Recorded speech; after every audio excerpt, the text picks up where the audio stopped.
Ashama harka fuunee kabajamtootaa fi jaalatamtoota hordoftoota qaroo miidiyaa oduu fi odeeffannoowwan keenya kan biyya keessaa fi biyya alaa bal'ina isaatiif akkasumas oduuwwan gaggabaaboos qabannee isiniif dhiyaanneetiin jirra hanga xumuraatti nu waliin akka turtan isin affeerra. Walgahiin idilee mana marii hojii raawwachiisaa gamtaa Afrikaa 46ffaan xumurame. Walgahiin hojii mana marii raawwachiisaa gamtaa Afrikaa 46ffaan guyyoota lamaaf taa'amaa ture galgala kaleessaa xumuramuun himame. Dura taa'aan Komishinii Gamtaa Afrikaa Muusaa Faqee Mahammad ministeeronni dhimma alaa biyyoota Afrikaa dippiloomaatonnii fi dhaabbileen gamtichaa walgahii mata duree haqni kiisii Afrikaanotaa fi sanyii Afrikaanotaaf jedhuun taa'ame irratti hirmaataniiru. Manni marichaa walgahii guyyoota lamaaf taa'een ajandaawwan ardii Afrikaa garaagaraa irratti mari'atan murtoowwan hedduus dabarseera. Manni marichaa akkaataa dambii ittiin bulmaata gamtichaan filannoo komishiinaroota 6 kan moggaasise yommuu ta'u gamtaa Afrikaa jala jiranis filateera. Guyyaa kaleessaa Itoophiyaa miseensa mana maree nagahaa fi tasgabbii ta'uunis filamuun qaama kana keessaa isa tokko.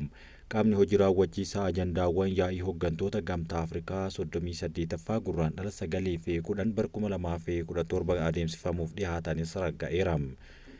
Riiformiin dhaabbatummaa gamtaa Afrikaa haqni kiisii sochiiwwan Afrikaa dhaabbata mootummoota gamtoomaniitti bakka bu'ummaa dhaabbata mana maree nageenyaa argachuudhaaf taasifamaa jiran nagahaa fi tasgabbii Afrikaa raawwii daldala bilisaa Afrikaa fi walitti hidhamiinsa daldalaa fi diinagdee Afrikaa qonnaa fi jijjiirama haala qilleensaa mirgoota namoomaa sirna saalaa fi dargaggoota ga'oomsuu akkasumas filannoowwan dhaabbilee fi ijaarsa ajandaawwanii irratti marii guddaa erga godhaniin booda guyyaa kaleessaa galgala xumurameera.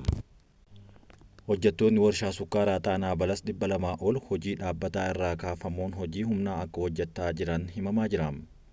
Hojjettoonni warshaa sukkaaraa Xaanaa Balas lakkoofsaan 236 ta'an hojii dhaabbataa isaanii irraa buqqa'uudhaan hojii humnaa akka hojjetan taasifamuu himame. Hojjetaan warshichaa sababa nageenya isaatiif maqaan isaa akka hin dhahamne gaafatee miidiyaa Addis Istaandarditti akka himetti warshaa kana keessatti waggoota 13 oliif hojjechaa kan ture ta'uu fi bara 2013 akka lakkoofsa Itoophiyaatti hojjetaa dhaabbataa ta'uudhaan ramadamuu himeera. Haa ta'u malee ji'a tokko dura caasaan haaraan ijaaramee fi inni waahillan isaa biroo hojii humnaatti akka ramadaman xalayaa ibsu maxxansee ture jechuun dubbateera. Irra caalaan keenya waggoota 9 fi isaa ol humnaan hojjenne sana booda erga hojjetaa dhaabbataa taasifamne booda dhaabbatichi balaa keessa waan ta'eef hooggantoota sadarkaa 7 gadi jiran dhaabbaticha baraaruu yoo barbaadan gadi buutanii hojii humnaa hojjechaa turuu qabdu jechuun gadi nu buusan jechuun kaaseera. Yeroo ammaa kana yoon dhama'ee argachuu kan hin danda'u qarshii Itoophiyaatti birrii 2500 dhaan maatii nan qaba ijoollee qaba obboleettii fi obboleessa koos anatu gargaara haadhaa fi abbaa koo waliinis kan jiraatudha. Kun hundi osoo jiruu mindaan qarshii 5,000 irraa gara qarshii 2,500tti na jalaa gadi bu'eera jechuun komee qabu kaafateera. Hojjettoonni sadarkaa 7 gadi xiqqaatee 186 gita hojii isaanii irraa gadi bu'uun hojii humnaa akka hojjetaa jiran taasifamuu isaanii fi kanneen biroo 106 ta'an ammoo ji'oota 6 ramaddii gita hojii osoo hin argatin mindaa malee taa'aa akka jiranis hojjetaan kun dubbateera. Dhimma kana ilaalchisee dura taa'aa hojjettoota warshaa sukkaaraa Xaanaa Balas obbo Maaruu Tarrafaa fi hoogganaa garee bulchiinsa humna namaa warshichaa obbo Alamuu Farrada qonnamuudhaaf yaaliin taasifame irra deddeebiin akka hin milkoofne kan himu miidiyaan gabaase kun haa ta'u malee warshaan kun erga miidiyaa hawaasaa isaa irratti onkololeessa 29 bara 2017 akka lakkoofsa Itoophiyaatti maxxanseen ramaddiin baajataa hojiif gahaa ta'uu dhabuu tiraansfoormeeshiniin anniisaa elektirikaa kuunsilaa waggoota 2 oliif suphamee kan turee fi rakkoolee kanaan wal qabatan birootiin bara 2016 sukkaara oomishuudhaaf akka hin dandeenye beeksisee ture. Hanqina maallaqaa sababa kanaan uumame warshichi mindaa hojjettoota isaa kaffaluu dhabuun hojjettoonni 15,655 ta'anii fi maatii isaanii irratti rakkoo guddaa ta'aa jiru jechuunis eerameera. Naannoo Amaaraa godina Awwii Aanaa Jaawwiitti kan argamu warshaan sukkaaraa Xaanaa Balas caamsaa 29 bara 2013 akka lakkoofsa Itoophiyaatti ifatti eebbifamuun hojii jalqabuun kan yaadatamudha. Dhaabbata Chaayinaa CAMC Engineering jedhamuun baasii doolaara Ameerikaa miiliyoona 95 kan ijaarame warshaan kun guyyaatti muka shonkoraa toonii 12,000 daakuu kan danda'u yoo ta'u sukkaara hanga kuntaala 12 kan oomishu ta'a jechuunis yeroo sanitti eeramee ture. Lammiileen Itoophiyaa 130 ol kaampii akka Saayibarii Maayinaamaar keessa turan gadhiifaman. Lammiileen Itoophiyaa 138 Maayinaamaar keessatti dirqiin qabamanii kaampii hojii yakkaa saayibarii hojjetu keessa hidhamanii turan gadhiifamuun gabaafameera.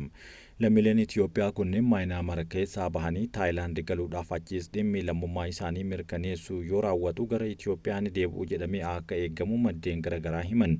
Biyya kibba baha Eejiyaa kan taate Maayinaamaar keessa kaampiiwwan yakkaa saayibarii keessatti gaggeeffaman hedduutu jira. Biyyattii keessa mooraa yoo xiqqaate 154 ta'an keessatti lammiileen Itoophiyaa garaagaraa hojii kan argatu jechuudhaan gowwoomfamanii deemuudhaan hojii waliin dhahuu keessatti kufaniiru. Lammiileen Itoophiyaa amma gadhiifaman kun Taayilaanditti hojii argattu jedhamanii gara Maayinaamaar kan geeffamanidha. Koreen maatii dhalattoota Itoophiyaa rakkoo keessa jiranii maqaa namoota 300 ol galmeesseetiin jira. Haa ta'u malee kaampiiwwan gargaarsaa keessa lammiileen biyyattii argaman 3,000 kan siqu jedhamee tilmaamamu ammaan dura koreen kun kan himee ture. Lammiilee Itoophiyaa kanarra reebichii fi elektirikii qaama isaaniitti gochuudhaan dararuun irra gaheera yaadni jedhus kaahameera. Mootummaan Itoophiyaa lammiilee isaa kaampiiwwan kanneen keessaa baasuuf biyyoota biroo waliin ta'uun mootummaa Maayinaamaar waliin dubbachaa akka jirus koreen kun ibsee turuun waan yaadatamudha. Lammiilee Itoophiyaa 138 dabalatee namootni 260 roobii darbee gurraandhala 12,2025 waaree booda gadhiifamanii biyya ollaa kan taate Taayilaanditti galaniiru. Dhaabbanni miti mootummaa Taayilaand keessatti daddabarsa namaa seeraan alaa irratti hojjetu warri gadhiifaman lammiilee biyyoota adda addaa 19 ta'uu fi harki caalaan ammoo lammiilee Itoophiyaa akka ta'e mirkaneesseera. Maddi dhaabbatichaa tokko garee namaa gadhiifame keessaa 138 kan ta'e lammiilee Itoophiyaa ta'uu hime. Warroonni achirraa hafan ammootu lammiilee biyyoota garaagaraa 19 kan of keessatti hammatu ta'uu ifa godheera. Lammiilee Itoophiyaatti aanee lakkoofsa baay'ee kan qaban lammiilee Keeniyaa, lammiileen Keeniyaa gadhiifaman ammoo 24 akka ta'anii fi lammiileen Filiippiinsi 16 fi kan Maaleeshiyaa 15 as keessatti akka argaman himeera. Lammiileen Ugaandaa, Taanzaaniyaa, Naayijeeriyaa, Burundii fi kanneen biroo keessatti kan argaman ta'us ifa godheera. Warra gadhiifaman keessaa 221 dhiirota yommuu ta'an 39 ammoo dubartoota ta'uunis kaasan. Namoonni gadhiifaman kunneen gariin kaampii Taay Chaang jedhamurraa kaan ammoo iddoo paarkiiwwan hedduutti argaman keekee paarkii jedhamurraa ta'uun gabaafameera. Namootni 260 ta'an kun gadhiifaman kan taasifame hidhata naannichatti socho'uu dimokiraatawaa Kaaren Beenuveelaant Armii jedhamuunidha jechuunis kaaheera. Garichi namoota kana kan gadhiisise kaampicha irratti tarkaanfii akka fudhatamu biyya ollaa kan taate Taayilaand sarara ibsaa garas deemuu fi dhiheessii boba'aa adda kutuu hordofeeti jechuun ibsaniiru. Namoota garee hidhattoota bulchiinsa Maayinaamaar Karaan jedhamu keessa socho'an gadhiisee gara Taayilaanditti kan argame haa ta'u wayita qaqqabanitti waraanni biyyattii simateera jechuunis ifa godhaniiru. Boordiin filannoo TPLF ji'oota 3 sochii siyaasaa kamiyyuu irratti akka hin hirmaanne dhorke. Boordiin filannoo biyyaalessa Itoophiyaa adda bilisummaa uummata Tigraay Abut ji'oota 3 sochii siyaasaa kamiyyuu irratti akka hin hirmaanne ugguruu beeksiseera. Paartichi kana keessatti tarkaanfii sirreeffamaa yaa'ii waliigalaa geggeessuuf dandeessisan yoo hin fudhanne ta'ee galmeen dhaabbatichaa kallattiin akka haqamus ifa godhe.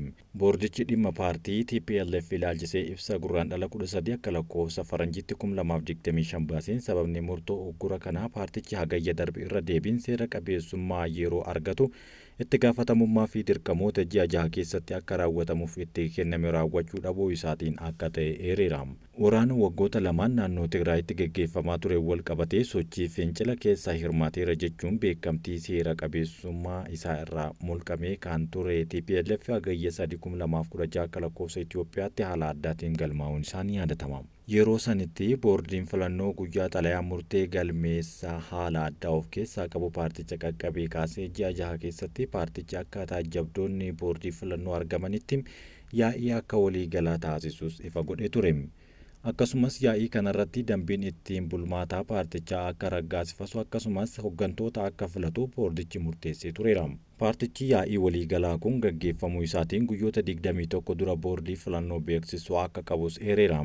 Ergasiis boordichi yeroo garagaraatti dirqamoonni paartichaaf laataman hojiirra akka oolan yaadachiisaa turuu itti gaafatamummaa fi dirqamoonni kunneen osoo hin raawwatin yeroo ji'a 6 laatamee wiixata darbe xumuramuu ifa godheera.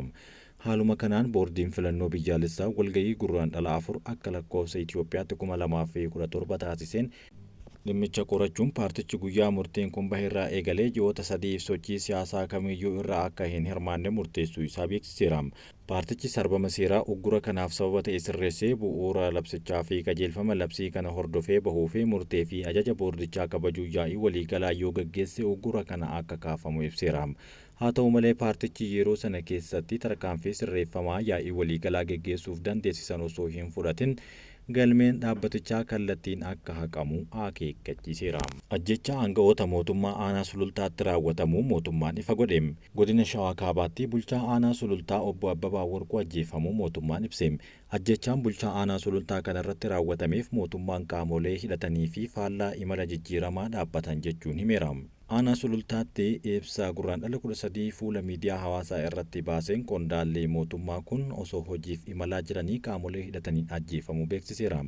Obbo Abbabaa Warquu dirqama hojii isaaniitti kenname bahachuudhaaf imaanaa uummataa fi harkaa qaban kabajanii gara hojiitti imaluudhaaf wayita ka'anitti ajjechaa gara jabinaa fi qaama hidhateen irratti raawwatamee addunyaa kanarraa du'aan boqotaniiru jechuun ibsi aanaan sulultaa baasee ifa godheera. Waraanni bilisummaa Oromoo WBO'n gabaasa ibsaa kaleessa gurraandhala 13 baaseen aanaa sulultaatti haleellaa gaggeessuu fi bulchaa aanichaa obbo Abbabaa Warquu ajjeesuun qondaaltota mootummaa fi qaamolee nageenyaa biroof to'achuu beeksiseera. Ibsa miidiyaa X irratti baase kanaan aangawoonni aanaa sulultaa ajjeefamaniin alatti itti gaafatamaan bulchiinsaa fi nageenyaa waahiloonni hojii isaanii fi loltoonni sirnichaa waliin turan to'annoo jala oolfamaniiru jechuunis barreesseera. Aanaa sulultaatti ajjechaan qondaaltota mootummaa irratti xiyyeeffatee yeroo raawwatamu baatii lama keessatti kun isa lammaffaadha. Ji'a lama dura baatii muddee keessa hidhattoonni waraana bilisummaa Oromoo mootummaa lolaa jiran aanaadhaa kana keessatti haleellaa geggeessaniin ajajoota poolisii dabalatee namoota lama ajjeesuunis himamee jira. Ji'a tokko dura ammoo godina Shawaa Kaabaa aanaa Yaayyaa Gullalleetti haleellaa hidhattoonni raawwataniin hooggantoonni godinaa fi namoonni biroo waliin turan lama ajjeefamuun isaanis waan yaadatamuudha. Baatii sadi dura ammoo godinicha aanaa Wacaaleetti bulchaa aanaa dabalatee namoonni 45 ol hidhattootaan ajjeefamuu BBC'n gabaasee turuun kan yaadatamuudha. Bifa kanaan naannoo Oromiyaa keessatti maqaa waraana bilisummaa Oromoo fi waraana mootummaa jedhuun jidduu kanatti Oromoonni hedduun isaanii lubbuu isaanii dhabaa jiru. Kabajamtootaa fi jaallatamtoota hordoftoota keenyaa gara oduu biyya alaatti yeroo isin dabarsinu hirmaannaa Yukureeniin alatti waliigalteen nagaa hin jiru jechuun Zeleniskiin dubbate. Yukureen yaada waliigaltee nagaa US fi Raashiyaan dhiheessan ofiin osoo keessatti hin hirmaatin hin fudhatu jechuun pirezidaantiin Yukureen Volodimir Zeleniskiin akeekkachiisa garee lamaan kanaa himeera. Zeleniskiin kana kan dubbate Doonaald Tiraamp fi Vilaadimir Puutiin waraana dhaabuuf waliin dubbachuu akka jiran yeroo ibsanitti akka biyya bilisaa tokkotti fudhachuu hin dandeenyu jechuunis mormeera. Pirezidaantiin Ameerikaa Doonaald J. Tiraamp erga bilbilaan Puutiin waliin dubbatee booda waraana dhaabuudhaaf carraan gaariin akka argame himeera. naatootti makamuu Yukureeniif qabatama hin ta'u kan jedhan pirezidaanti Tiraamp akkas taanaan daangaa weeraramuu dura turetti deebi'uun waan hin fakkaannedha jechuunis kaaseera. Buufata waraanaa Raashaan galaana diimaa irratti qabaattuuf gufuun hin jiru jechuun Suudaan gammachuu ibsite. Suudaan Raashaan galaana diimaa irratti buufata waraanaa galaanaa hundeessuuf waliigalteen dhumaa mallattaa'uu himuun gufuun akka hin jirres kaastirti. Waliigalteen kun dura kan mari'atame pirezidaantii biyyattii duraanii Omar Hassan al-Bashir waliin ta'uun ibsame booda garuu mootummaan waraanaa aangoo qabate dhimmichi qoratamaa akka ture himameera. Ministeerri dhimma alaa Suudaan Ali Yusuf roobii darbee waliigalteen mallattaa'uu fi bu'uura kana qabachuun buufata doonii kana irratti Raashaa waliin waliigalteen guutuun akka mallattaa'e himeera. Wanti hafe waliigaltee kana raggaasisuu qofa akka ta'es yeroo dubbatutti US, Chaayinaa fi Faransaay duraanuu qarqara galaana gaanfa Afrikaa kanas sarara tarsiimoo fi daldala ijoo ta'e kana irratti humna galaanaa hedduu qabu. Yusuf roobii darbe gita isaanii Raashaa Sergey Lavrov waliin Mooskootti ibsa gaazexeessitootaaf kennaniin Suudaanii fi Raashaa waliigaltee buufata humna galaanaa Raashaa ilaalchisee waliigaltee irra himaniiru. Dhimmi kun baay'ee salphaadha waan hundarratti waan waliigallee irra jedhan dhimmicha irratti ibsi bal'aan kan hin kennamne yommuu ta'u Lavrov dhimmicha irratti yaadaa akka jiranis himeera. Waliigalteen kun bara bulchiinsa Al-Bashir bara 2019 keessa kan irratti mari'atame yommuu ta'u jalqaba sadaasa 2020 battaluma waraanni aangoo qabateen mallattaa'e garuu ammoo sababii bara 2023tti waraanni ka'een hireen kun ifa osoo hin ta'in turee jira. Walwaraanni biyya keessaa amma deemaa jiruu fi namoonni kumaatamaan lakkaa'aman itti ajjeefaman kunis kan jalqabe erga waraanni biyyattii fi humni deeggarsaa saffisaa RSF waldhabdee aangoo cimaa keessa seenaniin boodaadha. Hamaas namoota Israa'el butee yeroo jedhamutti gadhiisuuf walii galuun himame. Hamaas bu'uura dhukaasa dhaabuu mallatteeffameen namoota Israa'el kan butee yeroo jedhametti akka gadhiisuuf murannoo qabaachuu ibse. Tibba kana Hamaas Israa'el walii galtecha cabsiteetti jechuun namoota gadhiisuu irratti akka yeroo fudhatu beeksisuun booda muddamni hammaatee ture. Hamaas marii jaarsummaa Masrii fi Qaataar waliin godhame booda hidhamtoota yeroo jedhame keessatti gadhiisuuf walii galeera. Marii Kaayirootti geggeeffame irratti Masrii fi Qaataar daangaa raawwii walii galtee kanaa kamuu akka dhaabsisan mirkaneessaniiru. Israa'el ammatti wanti jettee kan jiraatu baatullee biyyoonni lamaan garuu qaawwa uumame duuchuun waliin waliigalticha raawwachaa akka jiran itti fufna jedhan. Israa'el kibxata darbee ibsa baasteen Hamaas sanbata dhufu namoota qabame gadhiisuu baannaan waliigalteen dhukaasa dhaabuu kan haqamuu fi waraanni akka itti fufuus ibsiteerti. Kabajamtoota hordoftoota keenya